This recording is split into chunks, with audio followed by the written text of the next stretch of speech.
తదుపరి వృశ్చిక రాశి.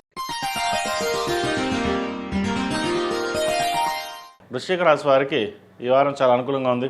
ఉద్యోగంలో స్థిరత్వం లభిస్తుంది. ప్రభుత్వ ఉద్యోగస్తులకు మంచి అవకాశం అని చెప్పచ్చు. పై అధికారుల అండదండలు లభిస్తాయి. కమ్యూనికేషన్ స్కిల్స్ చాలా బాగుంటుంది. చేసే పనిలోనూ ప్రతి పనిలోనూ కష్టం కనిపిస్తుంది. 10 మంది మెచ్చుకోలుగా ఉంటుంది. వ్యాపారపరంగా కూడా మంచి అవకాశాలు కలిసి వస్తాయి. భూ సంబంధించిన వ్యాపారాలు కావచ్చు, రియల్ ఎస్టేట్, కన్స్ట్రక్షన్ ఫీల్డ్, అదేవిధంగా సాఫ్ట్వేర్ రంగం, artificial intelligence, data science, data centre, document రైటర్స్కి, లాయర్లకి, వైద్యవతుల వారికి అనుకూలంగా ఉంటుంది. సినీ కళా రంగాల వారికి అనుకూలంగానే ఉందని చెప్పచ్చు. చిన్న చిన్న అవకాశాలు వచ్చి చేజారిపోతుంటాయి. అయినా దిగుడు పడాల్సిన అవసరం లేదు. మంచి అవకాశాలు కలిసి వస్తాయి. దూర ప్రాంత ప్రయాణాలు వీరికి బాగా కలిసి వస్తుంది. ప్రయాణాలు ఎక్కువగా చేయవలసిన పరిస్థితి కూడా ఉంటుంది. వచ్చిన అవకాశాలని చక్కగా వీరు ఉపయోగించుకుంటారు. 10 మందిలోనూ నాకంటూ స్థానం ఉండాలి అనే భావంతో వెళ్తారు. కుటుంబ వాతావరణం చక్కగా ఉంటుంది. సంతాన అభివృద్ధి చక్కగా ఉంటుంది. ఒక శుభవార్తని వినగలుగుతారు. అదేవిధంగా సంతానం సంబంధించిన వ్యవహారాలు, వివాహ సంబంధించిన వ్యవహారాలు సానుకూలపడతాయి. వివాహం కోసం ప్రయత్నం చేస్తున్న వారికి, పునర్వివాహ ప్రయత్నాలు చేస్తున్న వారికి కాలం అనుకూలంగా ఉంది.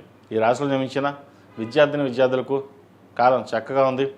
పరీక్షా సమయం కాబట్టి ప్రతిరోజు దక్షిణామూర్తి స్తోత్రాన్ని పండించండి. 11 సార్లు 5 సార్లు మన ఇష్టం. దక్షిణామూర్తి రూపుని మెడలో వేసుకోండి.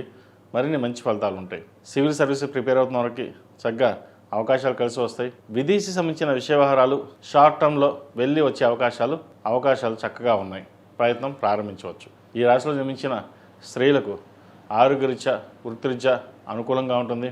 వ్యాపారాలు చక్కగా ఉంటాయి. భాగస్వామ్య వ్యాపారాలు బాగా కలిసి వస్తుంది. వచ్చిన అవకాశాలని సద్వినియోగపరుచుకుంటారు.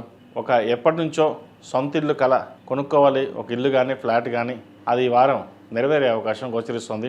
దానికి అడ్వాన్స్ ఇచ్చి ముందుకు వెళ్ళే అవకాశాలు గోచరిస్తుంది. ఈ రాశివారు ప్రతిరోజు ప్రతినిత్యం సుబ్రహ్మణ్య స్వామి అష్టకం చదవడం, సుబ్రహ్మణ్య స్వామి వారికి అభిషేకాలు చేయించడం చెప్పదగిన సూచన. ఈ రాశిలో జన్మించిన వారికి కలిసి వచ్చే సంఖ్య 6, కలిసి వచ్చే రంగు మెరూన్. ఏదైనా పని మీద బయటకు వెళ్ళినప్పుడు మంగళవారం కానీ గురువారం అడిగిన వెళ్ళండి. మంచి ఫలితాలు సంప్రాప్తిస్తాయి. వీళ్ళు ఎప్పటి నుంచో ఒక అప్పుల్ని త్వరగా తీర్చేయాలి అని అనుకుంటారు.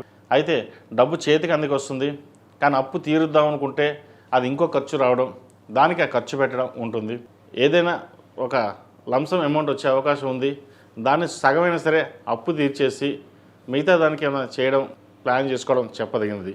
లేకపోతే అప్పు అలాగే ఉంటుంది.